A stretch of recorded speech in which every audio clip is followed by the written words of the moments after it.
Good evening, Trinidad and Tobago and the wider world. I need to start saying this because we have a following of people all over the world, and I need to acknowledge them. Also, when I say good evening, for the times that I did not, I apologize. We appreciate and love all of you. Today is the 16th, Monday the 16th of April. It is 8 o'clock on the button. We're about to do our regular Monday Night Mayhem. And those of you who don't know, those of you who are joining us for the first time, let's do some housekeeping. We expect you to share the video because that's how you found out, most probably, and that's how everybody else gets to know that we do this. Secondly, there will be people who will come on the thread who will say things that you do not agree with. There will be people who will come on the thread that will say things that attack me or attack the party or just try to disrupt the conversation. We are asking you not to get distracted, because after the video, all of those comments that are designed to attack me and the party or to disrupt the conversation are deleted. And then all that's left is your comments responding to somebody who's no longer there. So leave them, see them, ignore them, they'll go their way. Yeah? So while we are waiting on everybody else to get in, to find themselves here, start with some music.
Let's hear this song.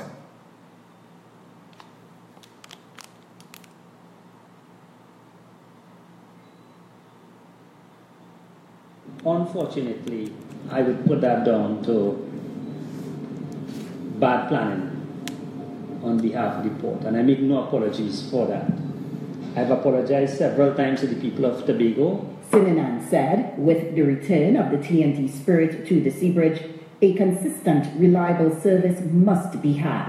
What I'm working hard to achieve is to have at least 3 vessels working the sea bridge. However, he confirmed the passenger vessel, the Galleon's Passage, will not be arriving month-end as previously announced. We have a new vessel coming in. Not be arriving month-end as previously. However, he confirmed the passenger vessel, the Galleon's Passage, will not be arriving month-end as previously announced. This from a government whose Minister of Finance embarrassed a journalist at a post-cabinet press briefing to tell her, unlike her and her friends and the people who posted on Facebook, the government has engaged real-time tracking so that they know where the boat is at any time, and that the boat will be in Trinidad by the end of April. He said so. We have a new vessel coming in probably by the middle of next month. That will add 2 vessels to the fleet. And we're going to work on the Express to have that 3rd vessel back in the shortest possible time. Meantime, THA Chief Secretary Kelvin Charles says the arrival of the TNT Spirit was nothing more than a breakthrough moment, especially... You hear that? The THA. Line them up, chain them up, shackle their foot, whip them back, tell them, your PNM gear about, hush them out and like it. Somebody wrote an article and sent it to me comparing Tobago to Caribbean. See where they reach? You see where they reach? And that Tobago does nothing for Trinidad. You see where they reach? The only reason Tobago does nothing for Trinidad is because we have a PNM government and we have a PNM THA. Because if we had a proper government in Trinidad and Tobago, Tobago would be the most prosperous island of the 2 islands. Tobago has every opportunity to earn billions of dollars. We've just never had a government since Eric Williams chain up black people and tell them massa they done. Massa they done. As we tell them, do not work for anybody else but the PNM, your new massa, and suffer forevermore. Because under the PNM, a handful of Uncle Toms get somewhere.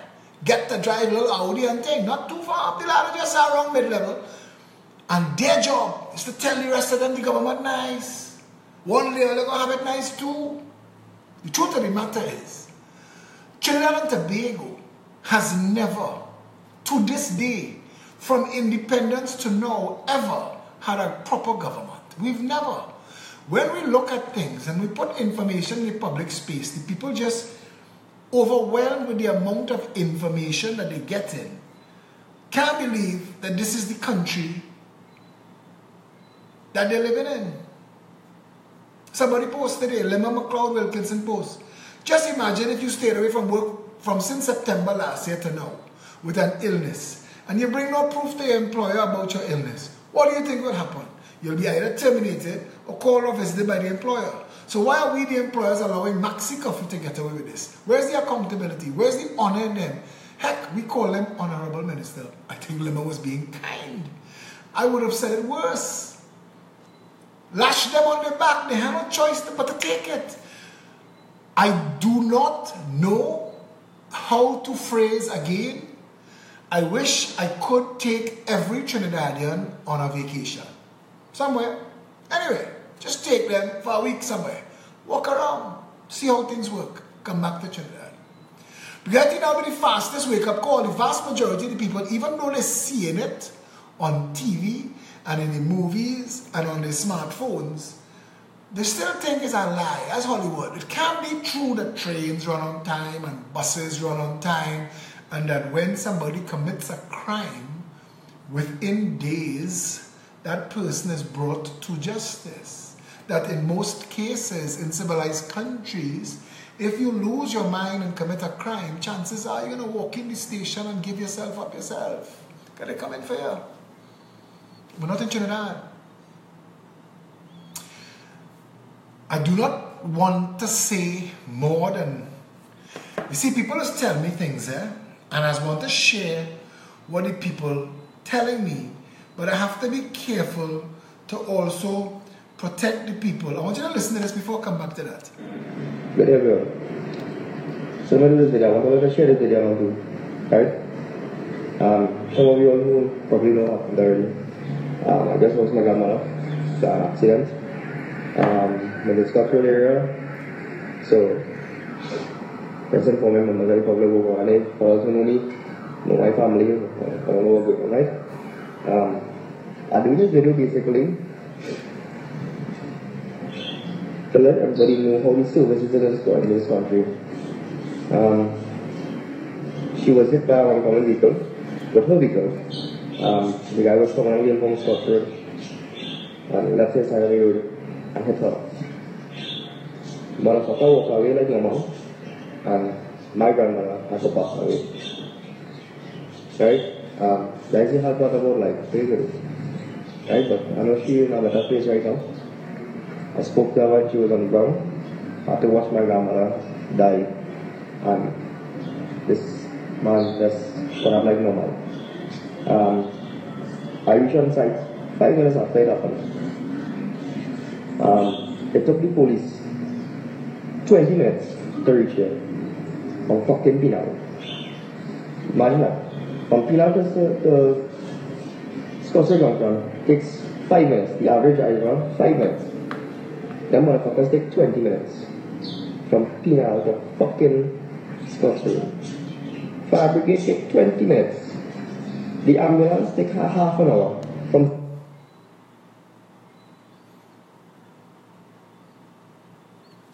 She'd be alive.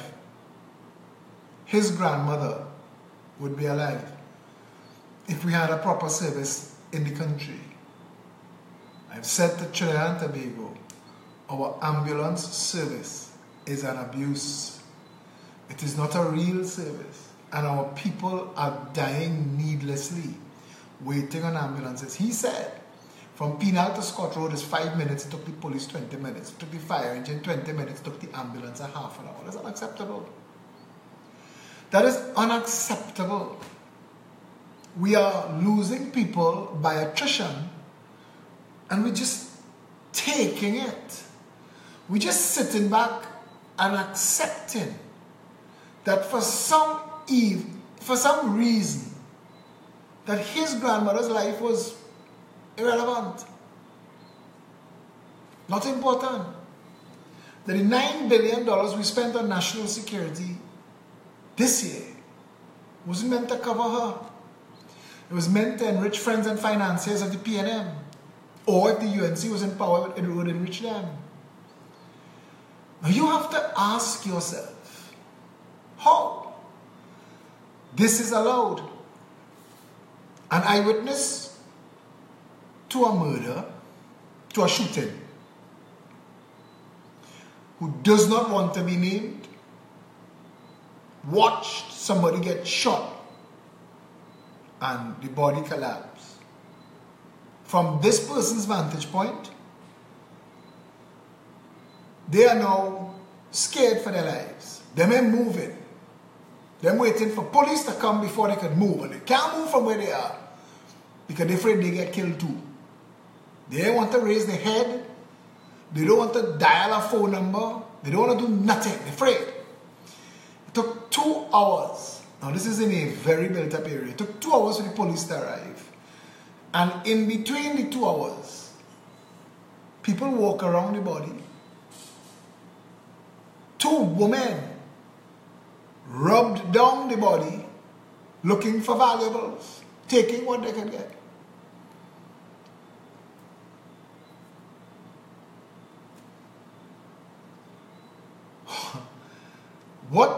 What do I say to you tonight with all of this? What do I say to you with all of this going on? I read an article. A priest reverend, a pastor, I don't know what he is. There were a million different type of Christian church.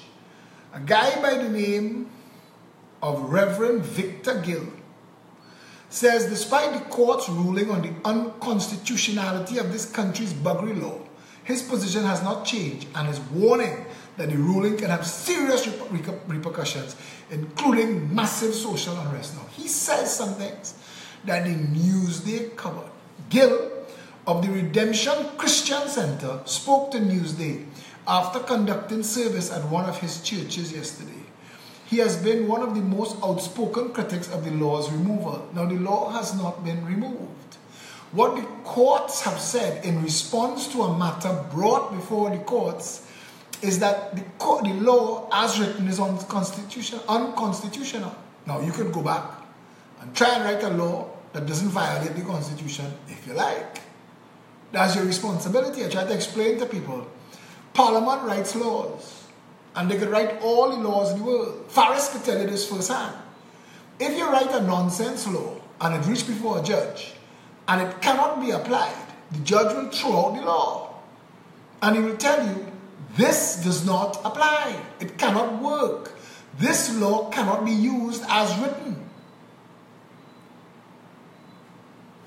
This guy, Reverend Gill, in his article, in what the Newsday published, is very seditious. And I am wondering how some people get to say some things. And again, not my circus, not my monkeys. People ask me, what's the PP's position on the court's ruling? The Progressive Empowerment Party stands for human rights and civil liberties. That means this jackass, Reverend Gill, this jackass, his right to speak his bullshit is no more important than two homosexuals' right to have sex however they want. And you cannot continue to live in a country where people who took up arms against the state could continue to threaten the state. I understand Mr. Bakker and his boys was outside the parliament, and you cannot continue to tolerate and allow all of this that's going on. Trinidad and Tobago is not being managed like a country. The PNM and the UNC are behaving like hyenas, jackals, and vultures feeding on a corpse, feeding on a dead body. They are not managing the country. They are not running the country. We shared some information this morning. As we get it, we're sharing it. And I'm giving you all of this because you have to know, those who are not reading it on the walls, you have to know this. Because when they send this to me, I say, well, this just makes the point. In the Middle East, they built 2,000 kilometers of pipeline to carry water from Oman to Kuwait, at a cost of 10 billion US. That is 2,000 kilometers. Trinidad is 143 kilometers long and 61 kilometers wide. In other words, for less than 10% of that money that we've spent on water management for the last 10 years, we should have already had water for all. That means we've already spent more than 100 times what we should have spent to already have water for all. And we still don't. Explain that. Explain that. Stuart Young, Minister of Propaganda, said no ransom was paid for his ex-girlfriend daughter, who the media took to calling his stepdaughter. The Trinidad and Tobago Police Service put out a release that said a ransom was paid. How does Stuart Young continue to be allowed to mislead the public in situations like this? Someone said to me laughingly in the gym today, because word come out that this girl have some connection to Marley McDonald's friend.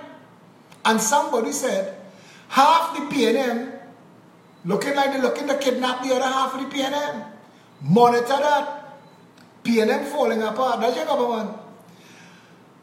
Abigail Sinanan shared something today that I copied and shared, and it gone viral. This is what she asked. She asked, how is this possible? So I just realized I'm paying $1.67 for cricks at Walmart in South Florida. If I multiply that by $7, I'm being generous with the exchange rate here, that equals to $11.69 TT. Trinis in Trinidad paid $14.99 at Massey stores.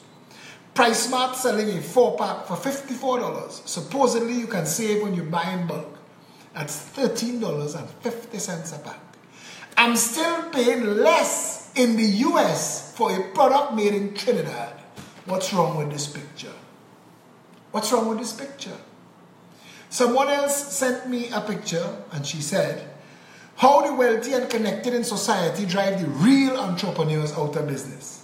In traffic by Freeport flyover as driver buys bread, and Kiss now is bringing out separate racks with pastries. So this entrepreneur has no toilet or running water to wash hands. And sadly, the legitimate bakery a few yards away suffers as all these Kiss vendors have been positioned near bakeries. So Kiss is masquerading their assault on the small businesses in this country by calling what they're doing supporting entrepreneurs. But what they're doing is taking advantage of sufferers and using them as a tool to drive legitimate small businesses out of business, illegally vending on the nation's roads and highways.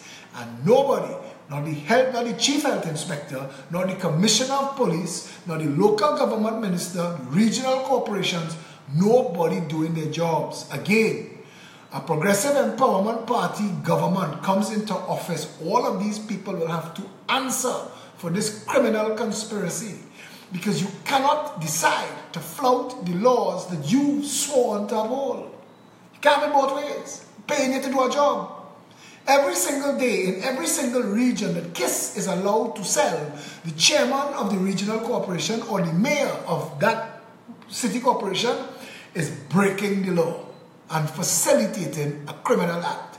Every time the borough police or the national police allows KISS Baking Company to continue to vend illegally on the side of the road without seizing the goods, they are facilitating criminal enterprise, the police service of Trinidad and Tobago. The health inspector has rules for people to sell bread. That does not apply to this exposed bread and pastry being sold on the side of the road by people who have no toilet facilities, and the same person who receiving the money have nowhere to wash their hand serving you food. Now I'm asking Trinidad and Tobago again. I know we're lazy, and I know we're lazy, but you see, the country that you want is on the other side of the choices that you make. The country that you want to live in, where everybody has the respect that they deserve in society, starts with you. You have to be willing to give that respect too. When you buy from these illegal vendors, you are actually taking business away from legitimate businesses who are paying taxes, paying rent, paying rates, hiring employees. You are actually working against yourself, because all of those people who you are driving out of business will no longer be able to work with your company, to come and buy from your business, to buy from the company you're working in. And then you will be out of a job. That's how an economy works. But the 1% don't care. The 1% want a tiny elite and a massive slave labor. We must be laborers and consumers. And we in Trinidad and Tobago, if we want a first world nation, if we want a functional nation, if we don't want to look like one of those African or South American banana republic states, if what we want is a proper first world country where every creed and race and everybody could find an equal place, we must live so. And we must act so by our actions, by the choices that we make. When you see your brother or your sister standing against something, stand with them. Don't push them out of the way and take their place in line. Because when they stand up, when they finally get the courage to stand up, they're not just standing for themselves. They're standing for you. When Jason Jones won his case in the court, it's not only he get a right to do what he wants. It's everybody of similar nature. And you have to understand that the people of this country are not getting the health care they deserve because they accept the health care that they get. And if the people of Trinidad and Tobago did not accept the health care that they got, they'd get the health care that they deserve. We get the national security we deserve We're not getting national security we deserve because we're accepting what we get. We're accepting what we get. The 90% of the population whose children pass for the non-prestige schools feel so much shame that they don't get involved in their children's education and they don't get involved in the operation of their school. They ignore their child from the age of 11 years, a failure already, go away. Do whatever it is always doing at school. But that is wrong, because you're not going to get the education for your child that your child deserves if you don't demand the education that they deserve. And that means teachers showing up on time and work being done in the school. That is what it means. And you have to join the Parent Teachers Association and keep raising holy hell and make sure that everything that your child is entitled to by dint of the $5 billion of your money that is spent on education this year gets the job done.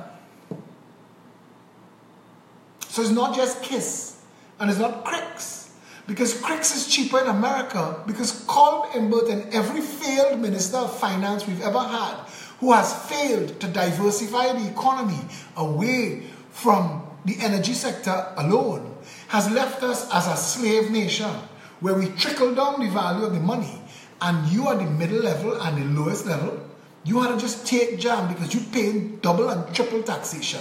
You're paying import tax, manufacture tax, value added tax, income tax, all those taxes stacking up and pricing the goods and services outside of your ability to afford.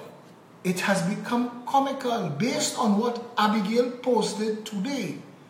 You can buy a pack of CRICS on Amazon.com cheaper than you can buy it at your corner store. How is that so? How could that be so? And how do we allow that to continue? A diversified economy would have given people choice, real choice. Once you start to pull prices down, all prices come down. There will still be the luxury items and the expensive items for those who could afford, those who want it. But basic staples must be within every person's ability to afford it. That is part of the contract with the government. Your well-being, your ability to feed your family, your ability to manage your household is the purpose of government. Every person that fails in this country to manage and raise their family and take care of their family and go forward with a family, feed them, clothe them, educate them, take care of them, that's a government failure. But we don't get to have that conversation because the conversation we're having is, well, Kamala, well, Keith. And we're not supposed to be having that conversation. And now that you have a real alternative, what you going to do? What you're going to do now? Because you can't say, I ain't voting because I don't like PNM and UNC, because you have a choice. And you can't say I ain't voting PNM because I don't like UNC. I can't vote, I ain't voting UNC because I don't like PNM. And all that nonsense that passes for political conversation in the country. Now you have to say, I don't like PNM, I don't like UNC, I don't like PEP. What you going to do? Because you can't sit down and wait for other people to fix it for you. You have to get involved. That's what we're doing. This Saturday night gone here, we had the first in a planned series of open air, open mic meetings. And for 3 hours, we had two mics on the head table and 2 mics in the audience, and had conversations with people who came to ask questions, make suggestions, make contributions, and it was quite possibly the most enjoyable political meeting I have ever been at.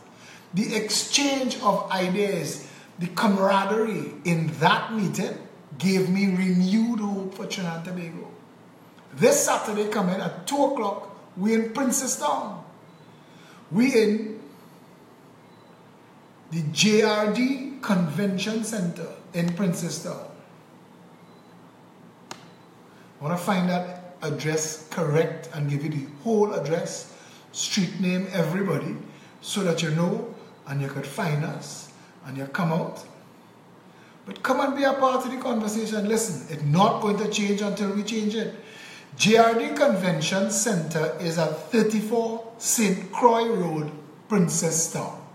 So those of you who know Princestown at all, St. Croix Road, and for all the people who live in the vicinity of Princestown, people in Central, people in South, who say they want to come to our Saturday noon meeting that we have every Saturday at Stanmore Avenue, that is this meeting. We said we're going to start to move it around the country, and we're having it at 2 to facilitate people who come in from far, but also because we have our management meeting, and we're having the management meeting there as well. So we will be in Princestown from early that morning. Come out in your numbers. Come and join the party. Somebody said on Facebook today, he said, everybody who added him as a friend have a pep frame that is bubbling. Somebody else shared.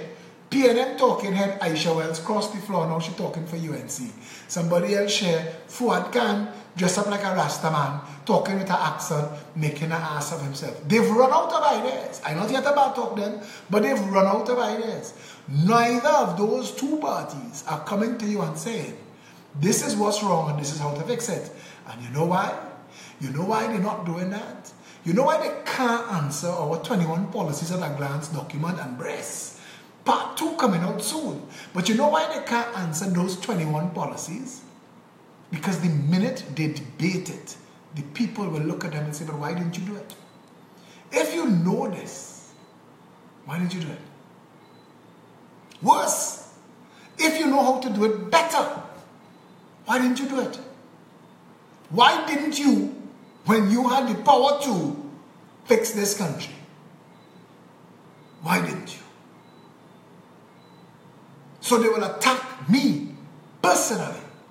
And you're seeing for yourself, all of those who doing the attacking, I don't know if it's karma, I don't know if it's fate. I think now, what I have to do is take a step back. As they attack, just dust it off. Just dust it off. Somebody sent me this thing about a donkey falling a well. And the farmer couldn't get the donkey out of the well. So the farmer decided to bury the donkey. So he's shoveling dirt to fill up the well to bury the donkey. And when he almost done, the donkey stepped out of the well. And what he realizes, every time he shovel dirt, the donkey shake it off and step up. I'm going to do that. I'm going to shake it off and step up. I'm going to be the best donkey you ever see in this business. People don't want me to respond to my haters and my critics and their attacks. I don't think I need to. I think the Bible, I think the 23rd Psalm really coming alive in my life. I think I am about to get a banquet in the presence of my enemies. I think his rod and his staff are protecting me, because nothing explains the ferocity and the speed with which those who set traps for me get caught up in their own trap. I ain't saying no more. I ain't saying no more. I leave it all here to all your own destiny. You know why? Somebody said, again, now this person is a long time friend, he said, what y'all are doing, that is God business. What y'all doing? Because you're all fighting for people who could never repay you. That is God business. That is all you're doing. All you're representing.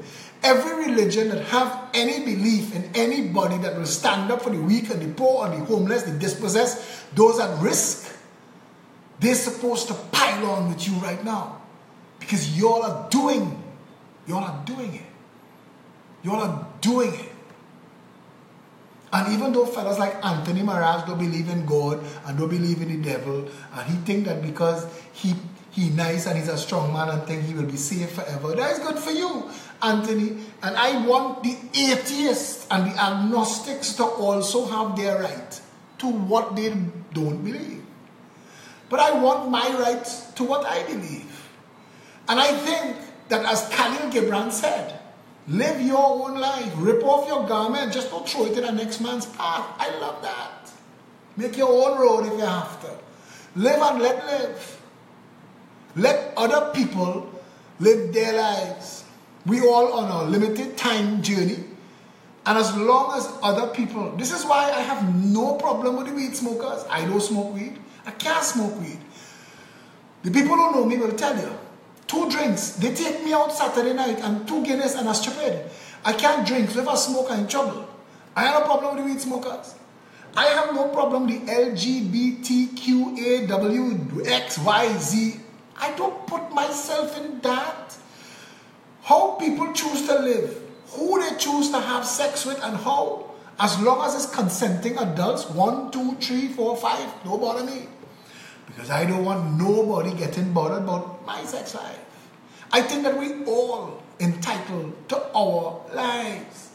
Who we pray to, what we believe, who we sleeping with, that is not government business.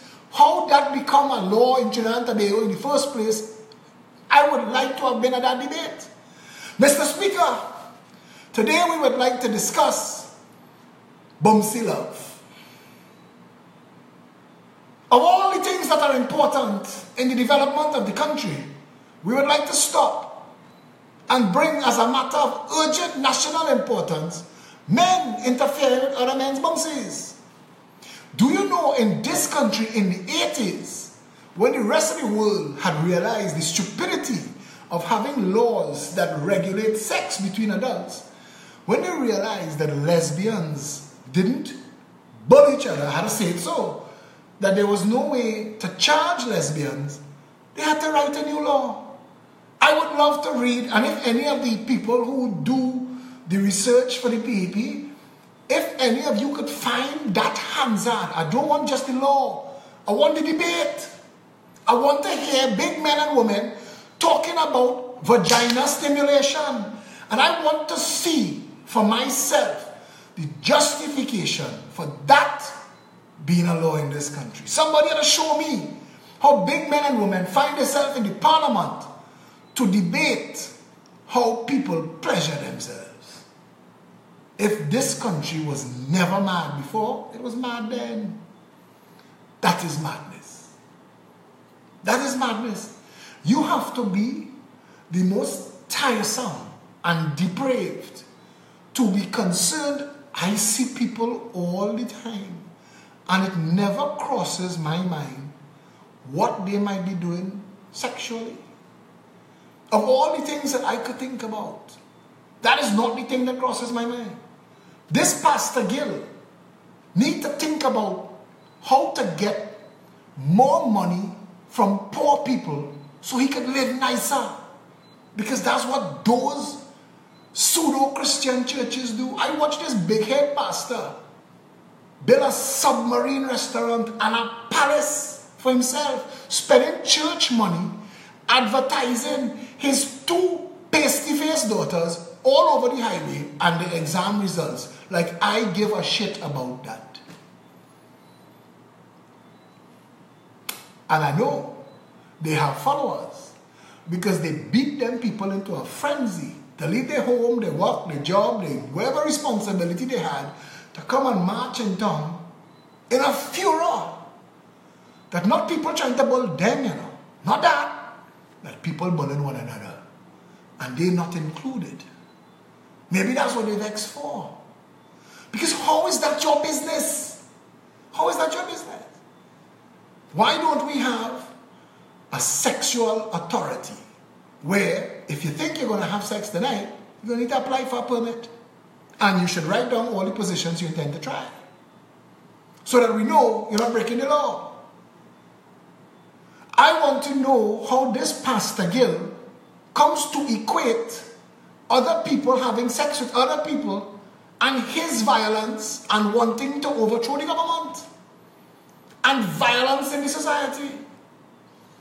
You see, they have more mad people outside than him, and the Newsday give it a prominent position with a picture of some freak in a dress as a LBGT thing and calling that news.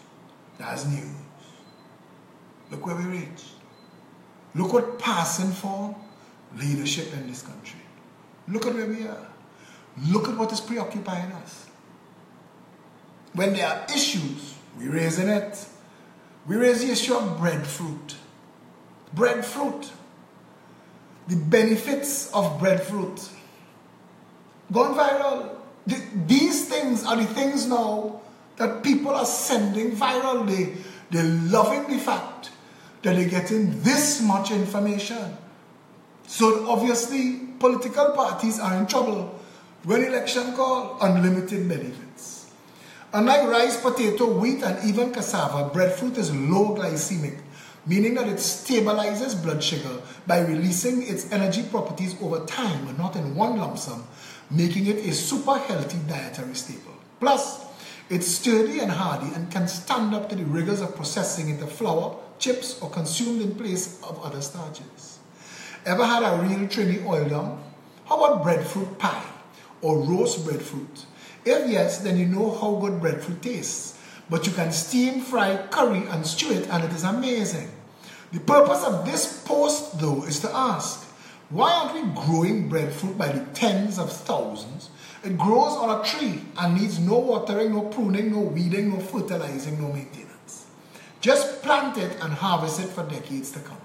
So why aren't we a breadfruit growing, consuming, and exporting nation? Why so much of our diet and foreign exchange is being spent on other starches that are not good for us? Why aren't we putting our fertile farmland to good use, reducing the price of food and feeding our people? Why aren't we creating agricultural jobs and setting food independence as a national goal? Want other reasons? How about these? Breadfruit improves cardiovascular health. It prevents disease. It's an energy powerhouse. It's a good choice for diabetics. It improves digestion and it's good for your skin.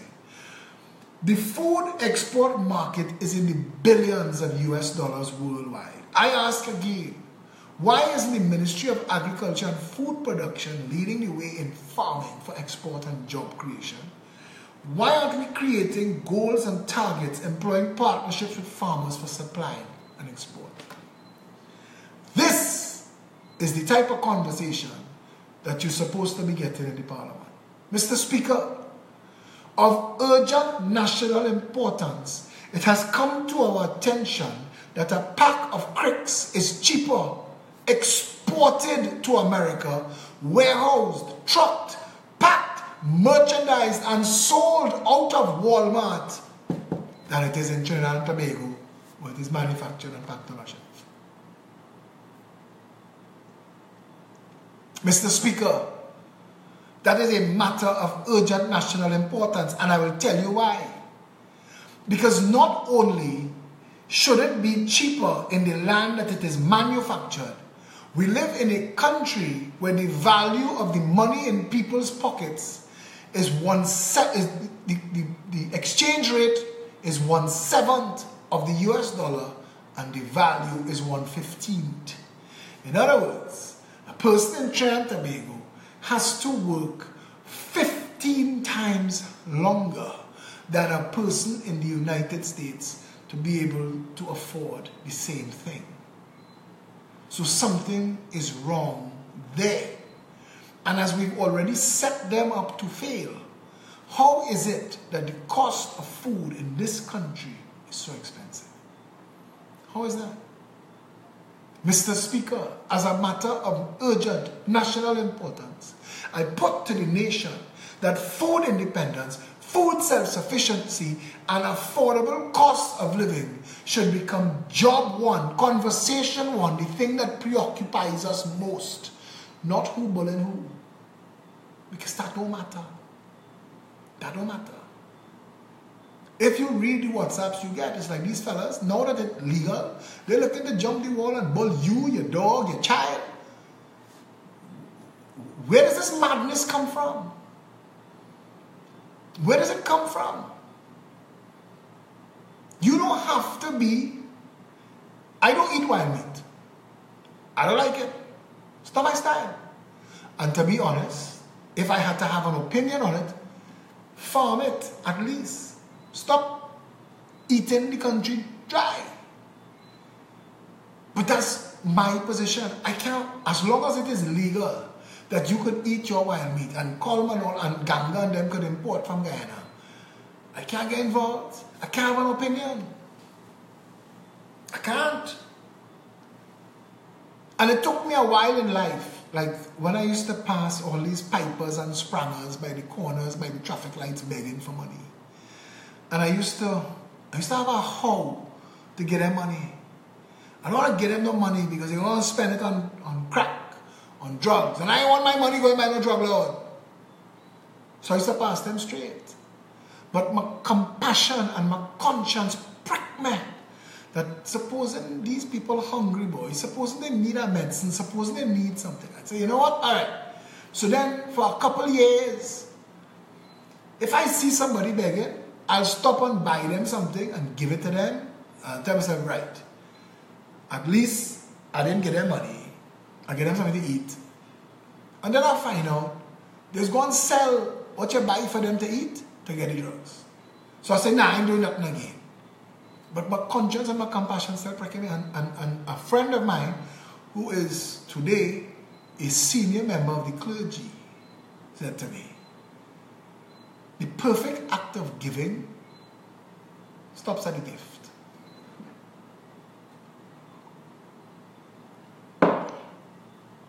What they do with it, not your concern.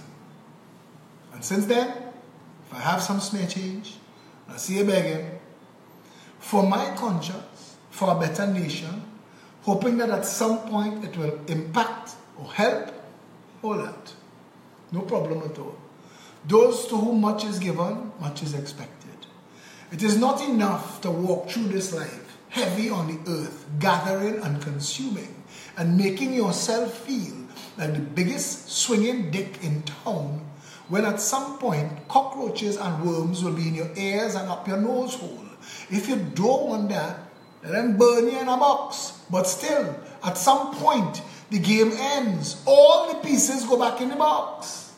Ask Tony Sabga, ask Carlos Sabga, ask Patrick Manning, ask Robbie, ask Carl Hudson Phillips, ask Ellis Clark, ask everybody who ever had any authority, ask Eric Williams, ask anybody who ever had any authority, any wealth, any riches, any power. At some point, it ends.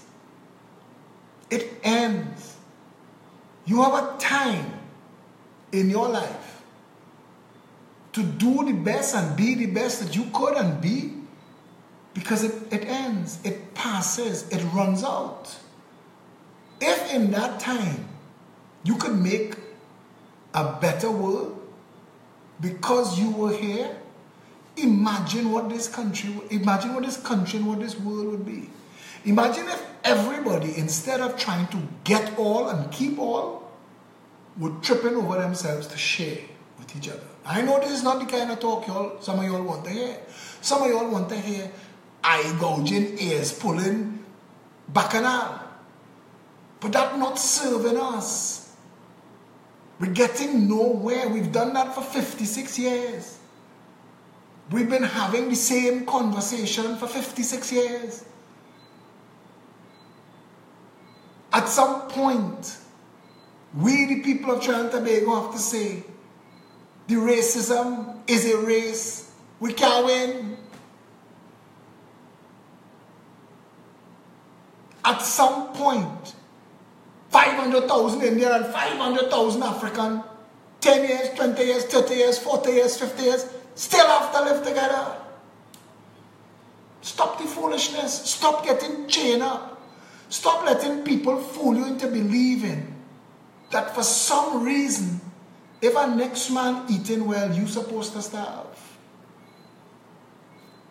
That's not what it means. It means that if all of us pull together, we get a better nation.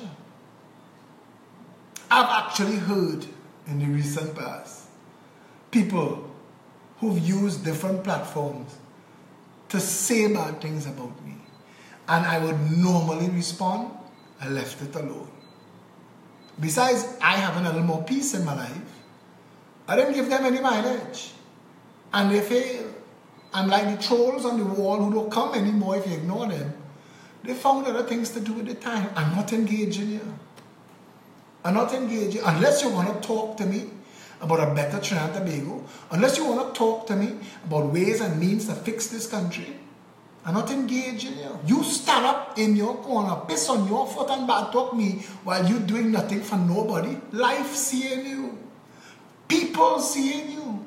The people you're talking to seeing and hearing you. They're seeing you for who you are. I don't want to tell them. I don't want to tell them. We in the Progressive Empowerment Party are standing for basic human rights and civil liberties for all. What I want for me and mine, I want for you and yours. Simple. We want equality before all offices of state, regardless of race, color, creed, or class. What I want for me and mine, I want for you and yours. That's what we are. The Progressive Empowerment Party wants everybody to own a home. No matter how humble, once it is your intention to own a home, we believe government has a responsibility to make sure that even minimum wage earners could own a home. And we've shown how that could be done. We want that everybody who, even those earning a minimum wage, could consider it a living wage. That they could feed their family, educate their children, take care of what they need to take care of, pay their mortgage, and live their lives. All of a sudden, people would have the ability to dream and hope for a better tomorrow in ways and means that they didn't have before. I'm trying to understand how 56 years of government and $3 trillion, nobody has thought yet to make universal home ownership a national priority. Universal literacy. We came up with a program about 5 years ago. Gary Griffith was Minister of National Security. This is what I went to Gary with, called Literacy First. And the idea behind Literacy First is those are the lowest rung in society. If they are suffering from illiteracy, it'll keep them back. And we will make sure that everybody gets a chance to become literate. 12 weeks. 12 weeks we researched the program. We had the people there willing to help and get involved. 12 weeks, because you see, when you teach a man to read, you open the world to him. Now all of a sudden, he has choice. Nobody dictates his pace and how he must live. Don't know these things. Healthcare must work. People mustn't die in the hospital needlessly.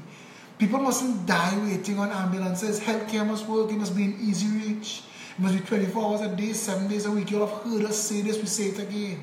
Prestige education must be the right of every single child, or for none at all. If every school can function at the same high level, we have a problem. We have a problem. And we need to fix that. And we need to start to respect our tradesmen and women, our carpenters and our masons and our plumbers and our electricians, because without them, it's sufferation time. And we need to make sure that they're getting paid a good wage. So we need to make sure that we put facilities in place that could certify them so that they know the level of their skill set and their trade, and they could charge accordingly. There's a reason that the lodge is called the Masons, you know. There was a time the secrets held by the Masons to build was so critical to society that they were the leaders in society. We need our farmers to become the leaders in our society. We need our teachers to become the leaders in our society. And it is my personal view that teachers above a certain level of experience, expertise, and education, if you become a vice principal or better, you should be afforded the same tax-free status as someone in Parliament and in the Senate.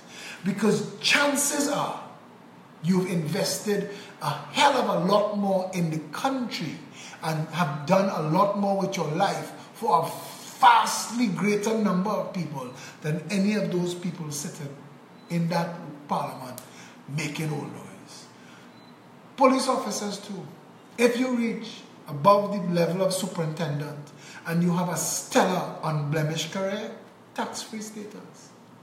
We need to give people something to look up to and to look forward to, and we need to give these people rank in society again. It can't be like how Manning plucked Chinley out of obscurity and make Chinley a minister because Chinley family finance paid him. That's bullshit. Chinley brought nothing to the table. He was a laughing stock and a joke. Most of them are. Most of them are. Rohan Sinanan is a joke. Colin Mimbut is a joke. Darrell Smith is not the only joke in the parliament. Look around. Check it. And I keep asking people, besides the cabinet, besides the government, look at the parliament. How is that the 41 best and brightest of us? And if it isn't, check yourself. Because if you're not voting for people who are trying to pin the national conversation to how we make it better, then you are contributing to making it worse. And you have only yourself to blame. To get from where we are to where we need to be requires us to respect each other and work together as one people under one flag with a vision for a better country where every creed and race can find an equal place. And an equal place means the ability to own a home, afford food, get proper health care, proper education for your children, and to be able to get a job. That is what the national anthem meant. Every creed and race finding an equal place is everywhere. In school, in work.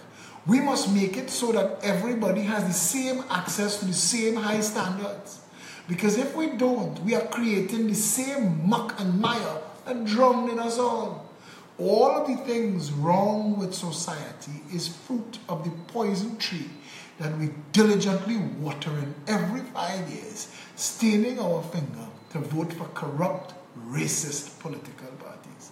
The PNM and the UNC have demonstrated to you without a shadow of a doubt that they are incapable of running this country, that they have no regard for the people of either Trinidad or Tobago, and that it would be in your best interest to do anything but vote them into office. We are at that place now.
I would like to thank Helen Montana and Pepper from Switzerland who sent me some lovely chocolates.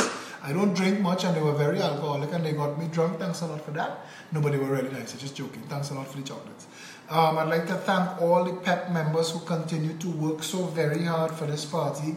I need to single out some people again, and I know that sometimes we think that the housekeeping is just for taking care of business. The party is having a meeting, I said it earlier, follow up this Saturday at 2 o'clock. We're having a meeting in Princess Town. So those of you who live in San Fernando, please do not miss it, and then come and say that we forget to call y'all or to come down south. I'm getting plenty messages here.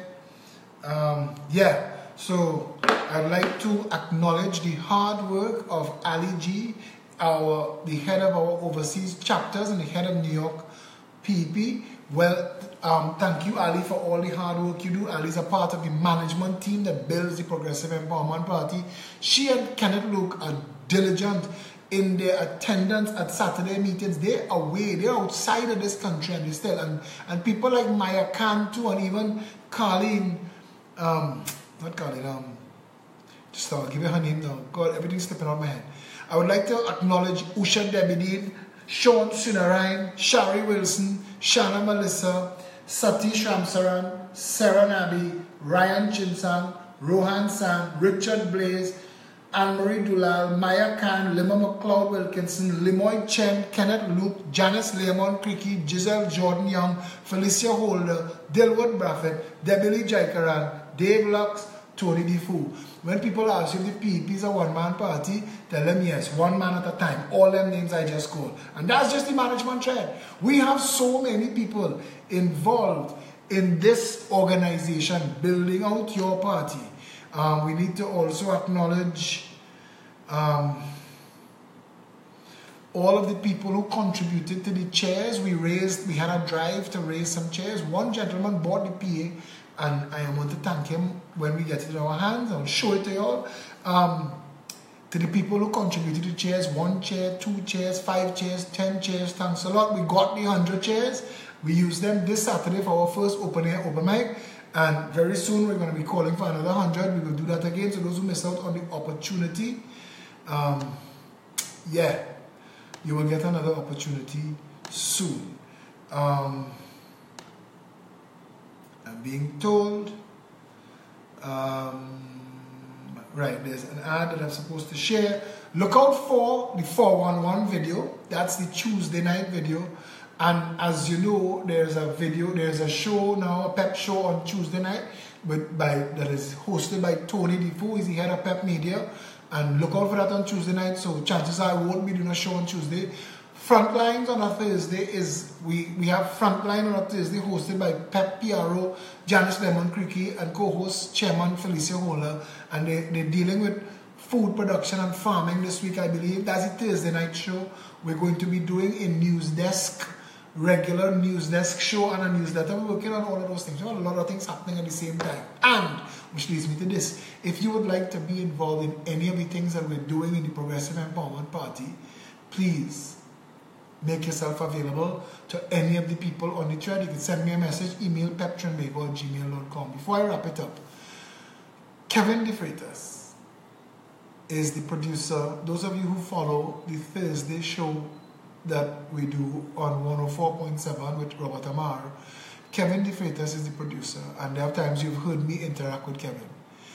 Kevin's mom passed away last night, and I'd like everybody to, for those who believe, keep him in their prayers. For those who don't believe, send him good wishes, whatever.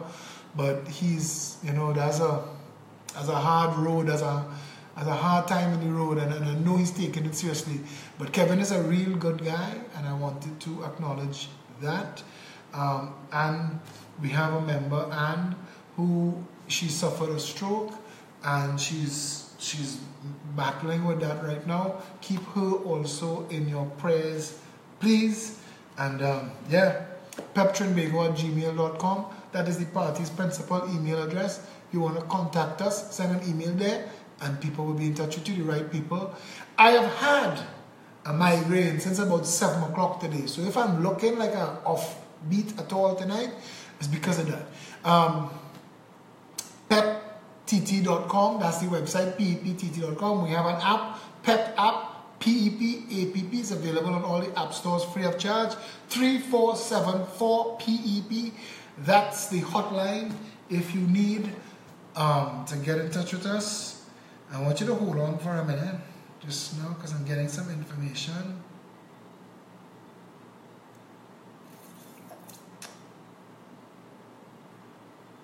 Right. I have some information we're supposed to be getting on a national security issue. I thought I was going to have it in time for the show tonight. If not, we will get it to you as soon as we have it. The reality of our situation in Trinidad and Tobago is that we could either choose to be victims, we could choose to be accomplices, or we could choose to be patriotic citizens who stand up in defense of our country. There's not much that needs to be done to fix Trinidad and Tobago, you know.